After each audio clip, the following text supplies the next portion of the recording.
I'm so grateful for my choir. I'll just tell you that. I shouldn't say my choir, for the choir, our choir.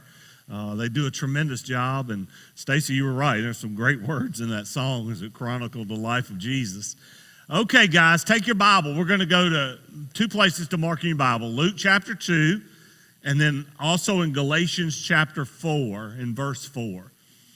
We are in a series called The Gifts of Christmas. I explained to this the first 2 weeks that this came from a series that I heard from John Maxwell some 25 years ago, so it's been out there a while. But talking about the gifts of Christmas, we talked about the gift worth giving. And in that one, we spoke about the Magi, and then we also talked about a gift worth receiving, and that was last week about Simeon, who had waited for the consummation of Israel. And I love Simeon, okay? And today we turn our attention to a gift worth waiting for, a gift worth waiting for. In Luke chapter 2, we have the story of Mary and Joseph and going to Bethlehem for the baby child, but the theme that we're going to take this morning is about God and His timing. God and His timing. Christmas, more than any other story, I believe, in the Bible, more beautifully teaches us about how God does all things very well in His time. Luke chapter 2, verse 1. And now in those days, the decree went out from Caesar Augustus that a census be taken in all the inhabited earth. This was the first census taken while Quirinius was governor of Syria. And everyone was on his way to register for the census, each to his own city. Joseph also went up from Galilee, from the city of Nazareth, to Judea, to the city of David, which is called Bethlehem, because he was of the house and the family of David, in order to register along with Mary, who was engaged to him and was with child. While they were there, the days were completed for her to give birth. The timing was right. Galatians chapter 4, verse 4. But when the fullness of time came, when the time was right, God sent forth his Son, born of a woman, born under the law, so that he might redeem those who were under the law, that we might receive the adoption as sons. In your notes, and I know some of you are already fretting about it, we'll go through them quickly by how long your notes are, okay? Don't worry about it. We'll get through before 1. If Christmas is about anything, Christmas is about God's sovereign timing in the lives of mankind.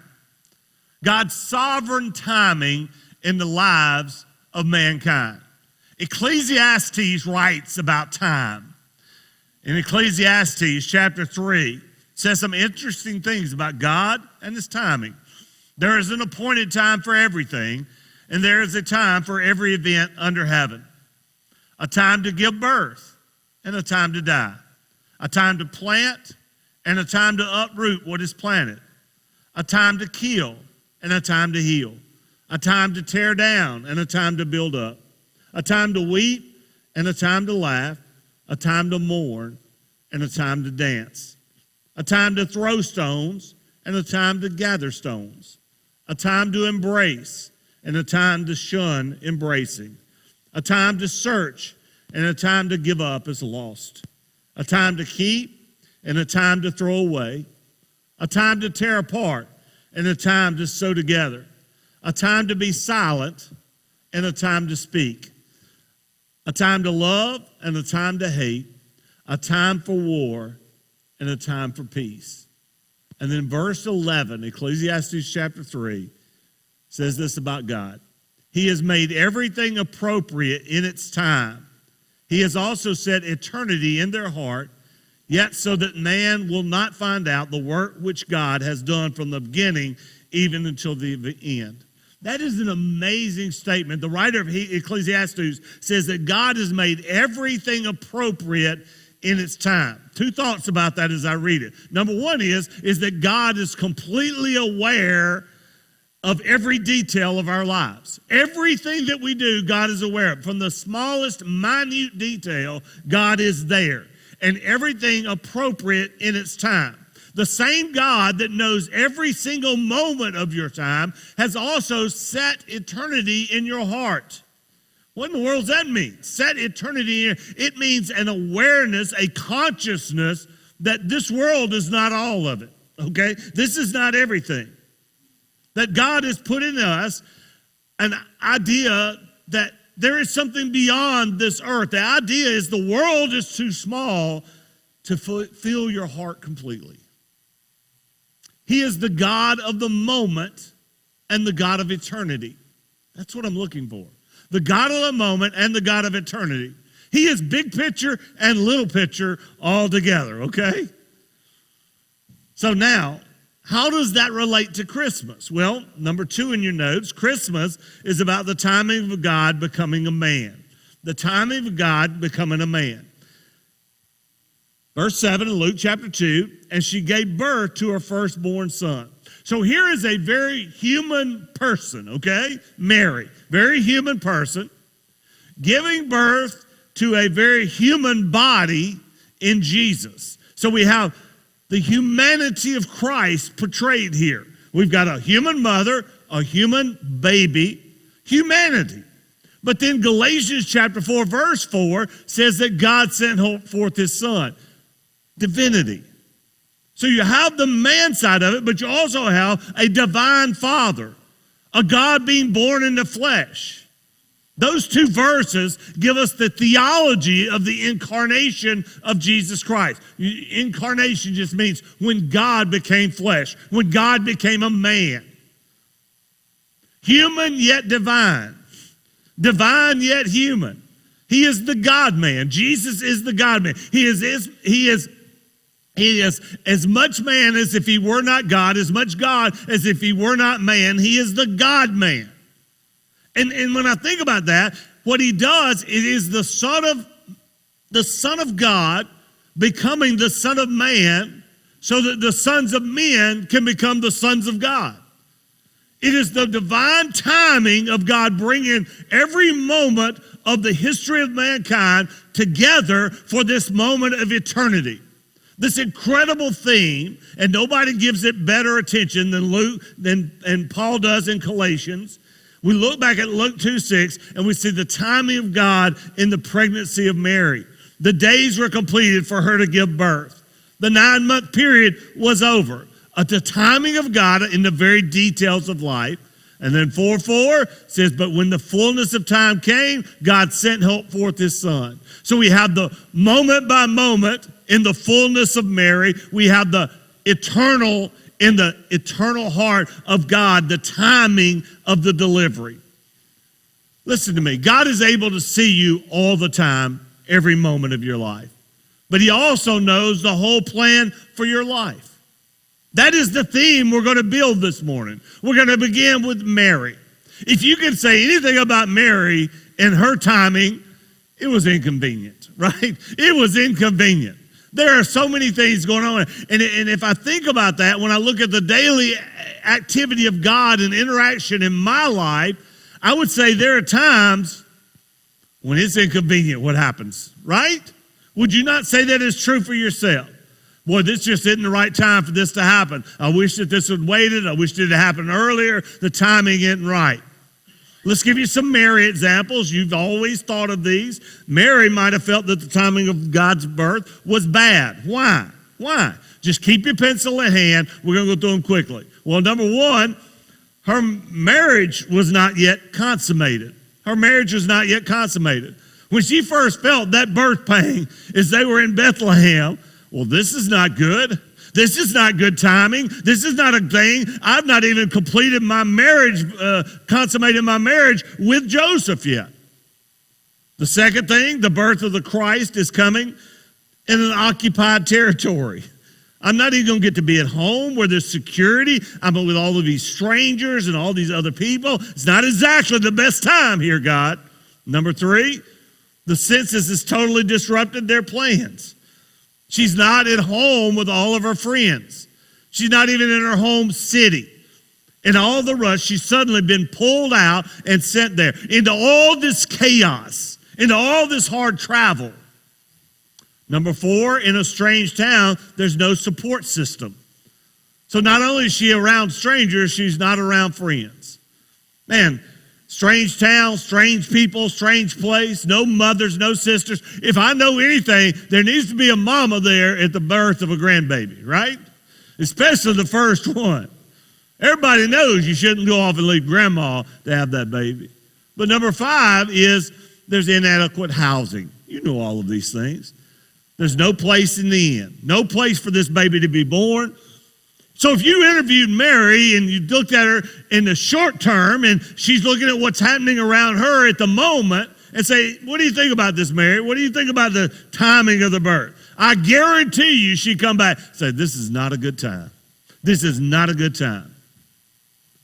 I could pull this straight out of my life. There are a number of times in my life, and yours too, when things have happened, circumstances, coincidences, and you just said, this is not good, okay? Why is that? Because we only get a small part of the picture. God also has, building toward the other part of our thing, eternity set in our heart. So God is doing things around us and in us and for us all the time. And they are building. But we only get one piece of the puzzle at a time. There's an awful lot that happens in my life, and I just think this doesn't make one iota of sense. You ever been there? I went to a Boys and Girls Club conference one time, it's been many years ago, in San Diego.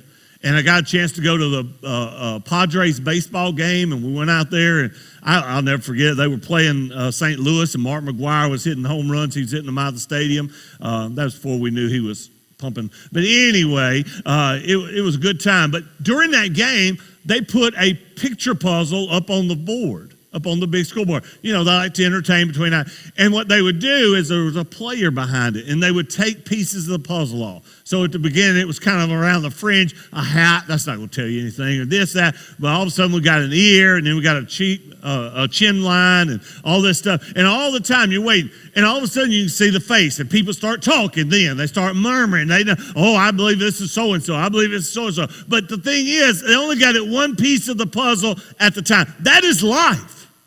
And sometimes it drives us crazy that we don't get a bigger picture. And sometimes it takes years of puzzle pieces to figure out what's going on. And so we say, I don't understand this. Well, hold on to that thought. We're going to get back to it. So that's the little picture of this. Mary's day-to-day life experience in the birth of Jesus Christ. But let's talk some big picture now. The B in your notes is in the light of prophecy. The timing of Christ's birth was perfect. It was perfect. Just perfect. There are several things in the Old Testament I'm going to show you for this. So keep your pen handy. We're going to go through them quickly, okay? Number one, the Old Testament said that the Messiah would come and emerge victorious. This goes back to Genesis chapter 3. I mean, it's immediately after Adam and Eve fell in the garden and launched into sin, God says, don't worry, I've got a plan. And he says in Genesis 3:15, and I will put enmity between you and the woman, and between your seed and her seed, and she shall bruise you on the head, and you shall crush him on the head. You know what God says? Don't worry, I got a plan for this problem. I'm going to knock it in the head. Okay? That's what he said. That the Messiah would be victorious. A second Old Testament, that the Messiah would come for the nation of Israel. Remember, and God spoke to Abraham, and Abraham concerning his descendants, and he says this in Genesis 12:2, and I will make you a great nation, and I will bless you, and make your name great, and so you shall be a blessing. Number three, that the Messiah would come from the tribe of Judah. That's Genesis chapter 49. Jacob gathers his 12 sons together. He goes to each one of them and says a prophecy over them, what their life would be like. He comes to his fourth son, Judah, who will become, listen, these 12 sons become the 12 tribes of Judah. For those of you that are not warmed to Bible study right now. So the fourth tribe is Judah, and he says this, Genesis 49:10, the scepter will not depart from Judah, nor the ruler's staff from between his feet, until Shiloh, the Messiah, comes. In other words, the Messiah is going to be born out of the lineage of what? Judah. All this is prophetic. Number four, the Messiah would come from the house of David. 10 centuries before Jesus was born, David wanted to build a temple. I mean, it was just his heart. He loved God. We know from all the Psalms that he wrote, his lifestyle, he loved God. He wanted to build a temple. God says, I can't let you do that. You are a king of war. You're a man of battle. You are a warrior king. But I'm going to let your son Solomon do it. And David was disappointed, but God gave him this. He says, but I'll let you in on something, David. Out of your house, from your lineage, the Messiah will come. Number five, that the Messiah would be born of a virgin. Isaiah, we read it every Christmas, don't we? Isaiah 7:14. Therefore the Lord himself will give you a sign. Behold, a virgin will be with child and bear a son, and she will call his name Emmanuel. Number six, that the Messiah would be born in Bethlehem. Micah said that. We're going to be on this Wednesday night, okay? Why Bethlehem? But as for you, Bethlehem, Euphrates, too little to be among the clans of Judah. From you one will come forth for me to be ruler in Israel. His goings forth are from long ago, from the days of ancient. Number seven, the Messiah would be visited and honored by wise men. Isaiah predicted this, as did the psalmist, okay? Now, I just did that quickly because I wanted to. So in the light of prophecy, we're talking about the timing of God. Then in the light of prophecy, it was at the right place at the right time. But even more significantly, we're digging deeper, if we look back in hindsight at history with 2020 vision, because now we know what happened leading up to this time. So we cannot ignore the incredible historic timing. So see in your notes, in light of history, the timing of Christ's birth was just right. It's no wonder that Paul said in Galatians 4, in the fullness of time, God sent forth his son. Let me give you 5 things in history. This is very cool, okay? Very cool. Number 1 is the spreading out of the Jewish people in the Mediterranean basin. I'll give you a little history lesson, okay? This phenomenon of the Jews being spread out actually has a name, okay? It's diaspora. Diaspora. And it literally means the scattering, the dispersion of the Jews. Right before the birth of Jesus Christ, thinking historically, the Jewish people were distributed all throughout the Roman Empire. That becomes very, very significant, okay? Because throughout the Roman Empire then are these God-fearers, these Jehovah worshipers, all of them. And they are going to become the very fuel for the fire of evangelism. They are going to become the ones where the Messiah's birth and the Messiah's death would spark up, and it would be the flame that would conquer the entire world for Christianity. Once Jesus ascended back to the Father, evangelism began to unfold in these little communities where they had been dispersed, where they had been scattered. It's like trying to beat out a brush fire in the middle of a dry field. You stomp on it, and little embers go everywhere. And you got a fire, so you stomp on it, and embers go everywhere. And that's exactly what happened. That is the power. These God-fearing Jewish communities throughout there, they were the first to sow the seeds that Christ was the Messiah. If they had all stayed in one place, it would never have happened. If they'd all been in one place, one conquering of a city, or one takeover of an enemy, or one besiegement would have killed it out. But that's not the way it happens. So through the sovereignty of God, he said this: before my son is born, I'm going to scatter out the Jewish people throughout the community. And from there, the gospel spread. A second thing was a favorable legal environment when Jesus was born. When I talk about favorable legal, you got to understand that the Roman people conquered all kinds. The Romans conquered all kinds of people groups. They were all kinds of different nationalities, different religions, and the Romans were quite tolerant. They really were. These people came in with their different beliefs and all this toward religious things. Rome let a lot of it go. But there was one thing that every Roman citizen, everybody that they conquered, had to do, regardless of religious beliefs, and that was that once a year at least, they had to say, Caesar is Lord. I mean, that Caesar is God. You can do a lot of things. You can go do your little celebrations. You can do your sacrifice. You can do whatever you want to. They were intolerant about this. And that worked with every religious sect except for the Jews. They would never, ever do that. And it got so bad after decades of killing and decades of intimidation that finally the Roman Empire says, we're just beating our head against the door. And they gave in. They relented. And they said, okay, we're going to give an exception to the Jewish people. Think about that. Now, what happens then in the timing of God, Jesus is born. He is crucified. And the Jews do not have to proclaim that Caesar is Lord. Well, guess what?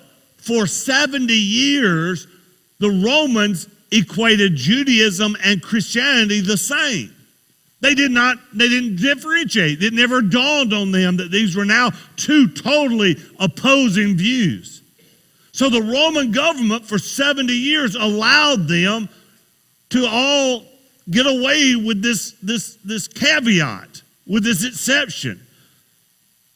So during Jesus' life, Christians did not have to say, Caesar is Lord. In AD 70, that changed, and they realized that Christianity was not Judaism, and they began to, what are we going to do about that? But guess what? It was too late. It was too late. The cat was out of the bag, so to speak, and they could never, ever get it back. Why? Because the timing of God's in history was perfect. All in the sovereignty of God's timing. A third thing in history is a favorable political climate. Favorable political climate. Before he was assassinated, Julius Caesar was probably the best known Roman emperor.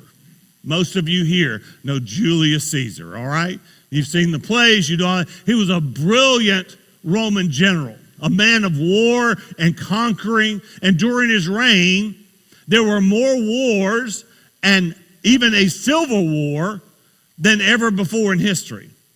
But toward the end of his reign, and certainly when his predecessor, Octavian, we know him better as Caesar Augustus, when he took over, suddenly in Rome, peace broke out. They were not going and conquering as much. So for the next 2 centuries, almost as long as America's been alive, for 2 centuries, all kinds of things began to happen. Why? They're not spending money on war anymore. They're not doing this. So they began to invest in the infrastructure of the nation. And there were noticeable changes. The first one, the one I'm going to focus on today, was in travel. I mean, before, it was dangerous to go anywhere. If you went from one city to another, there were robbers everywhere. There were all kinds of, but they built roads. I mean, really good roads. And travel became convenient and easier and safest. As a matter of fact, it was under Augustus Caesar, we just read that, right? At the time of Christ, where they began the first highway patrol. They began to monitor the safety on these roads. Now, they weren't shooting radar guns at chariots and camels, okay? That's not what they were doing. They were monitoring the safety of people. So all of a sudden, you say, what difference does that make? It was so much easier now to go back and forth, to travel, to do what? Fulfill the Great Commission. And the timing of God's, speaking of history, it was perfect. Number 4, there was a favorable cultural climate. Cultural climate. When I speak of this, the primary thing that I want you to understand is that there was a common, you listened to me, a common language. If you go back to the Tower of Babel, up until the Tower of Babel, all humans spoke the same language. They could speak to, well, to get to the Tower of Babel, I don't want to wade off in this deep, but the motives were wrong there, and they were trying to, anyway, God broke them up into groups based on language. So now you have all of these different languages, and people don't know what they're saying to each other.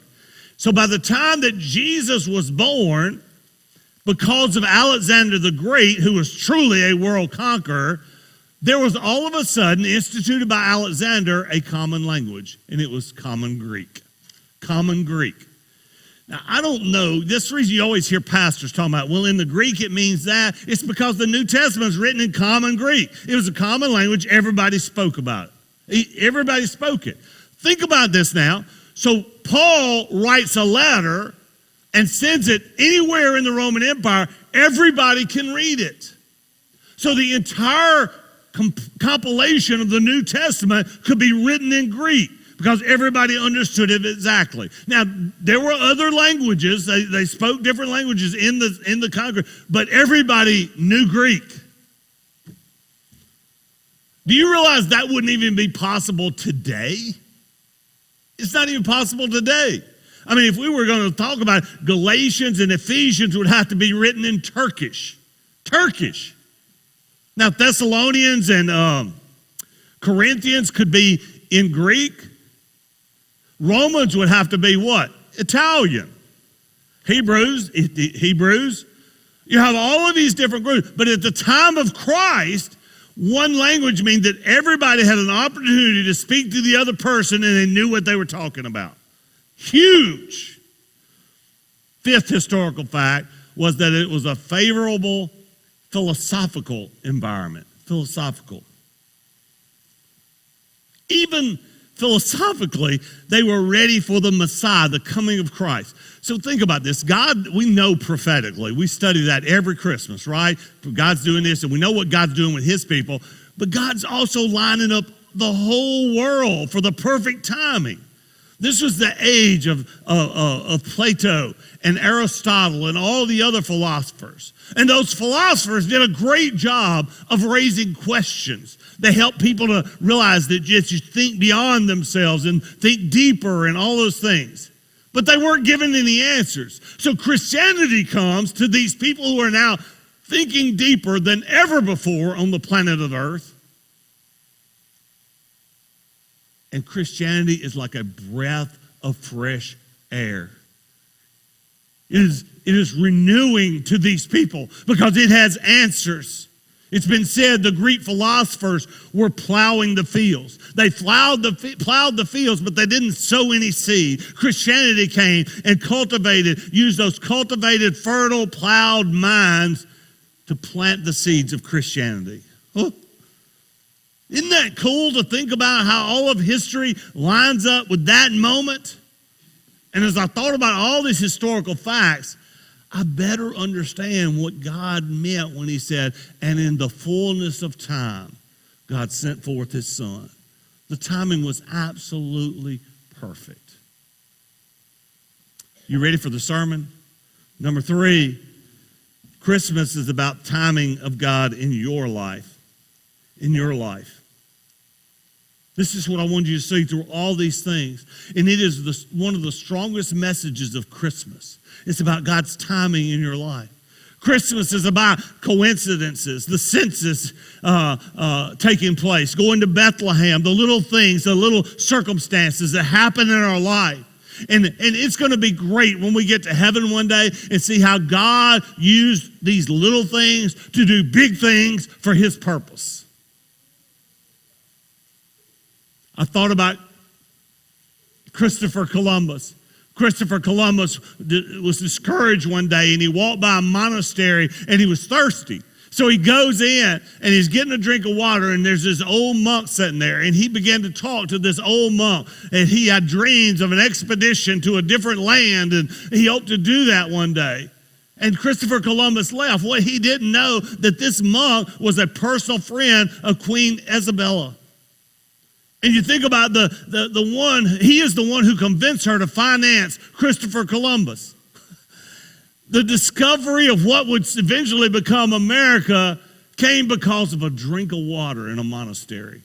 Abraham Lincoln one day was out in the back of his shop, and he was digging around, rummaging, trying to get some things cleaned up, and there was an old barrel there, and he began to dig around, and he was about to give up, but he reached way down in the bottom of it, and he touched a book. He reaches down, he pulls those books out, and lo and behold, they are Blackstone's Bible commentary.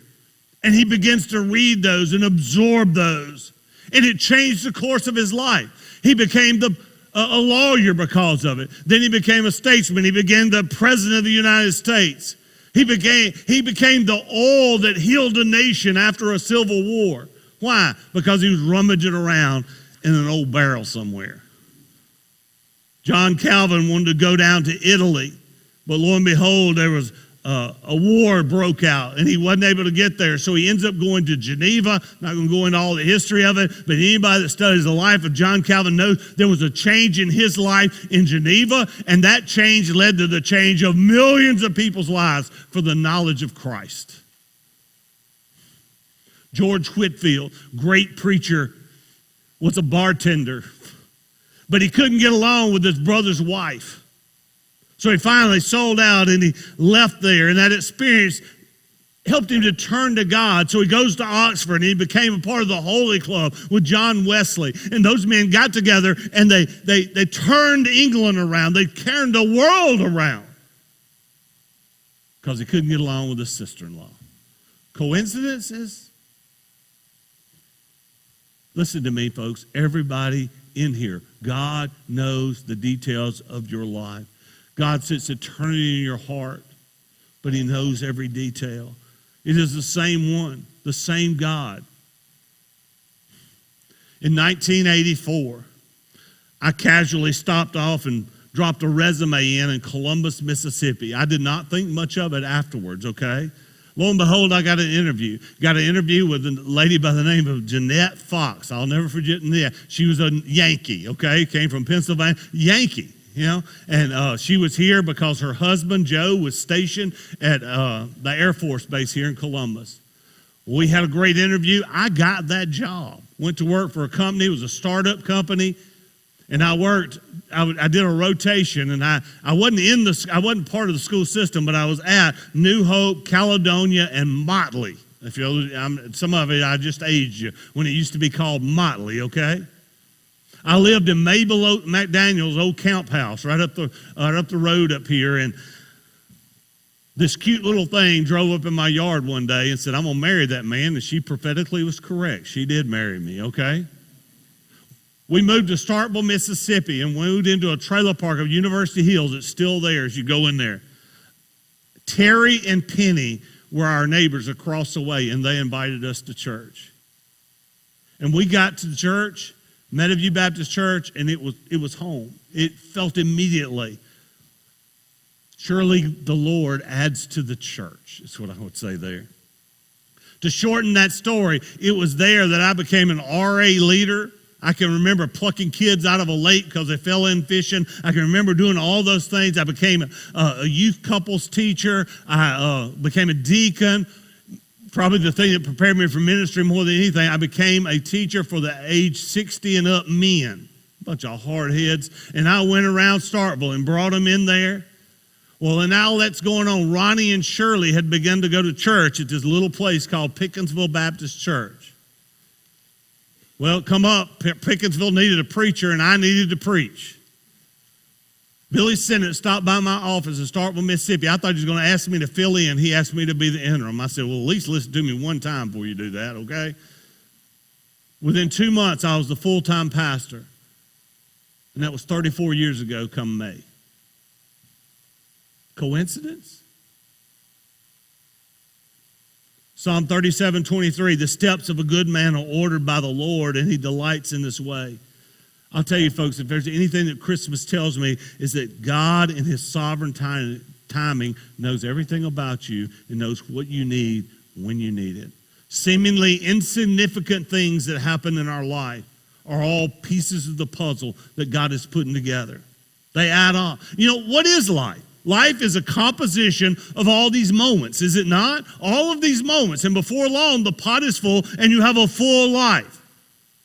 All these things that happen, some of them we're frustrated by them, some of them we're happy about them. Some of them knock us down, others of them lift us up. And God takes every one of those moments and puts it in the stew. And he uses it to form us and to mold us and at times to break us so he can build us back up. And all of a sudden, he has developed character and he gets glory from this life that otherwise would not be of glory at all. Close your Bible and listen to me, okay? It's an important mindset. The Bible says that we should seek the Lord while he's found. I believe in divine timing. Do you? God's talking to some of you here today. And if you could sit down and talk to Mary and say, Mary, what's the one thing about Christmas that stands out?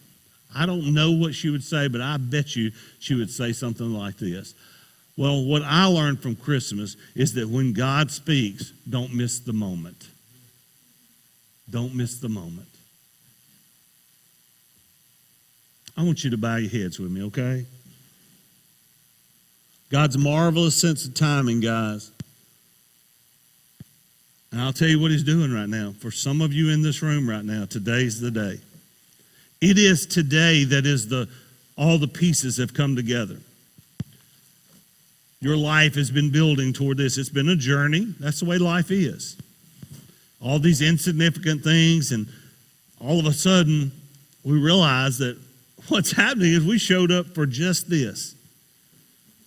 This time when we can reach out and touch God, and God will touch us.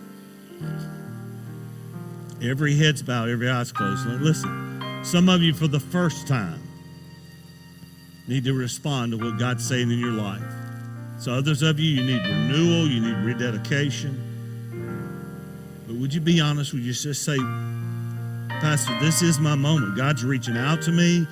I want to seize this moment. I see all the pieces have come together.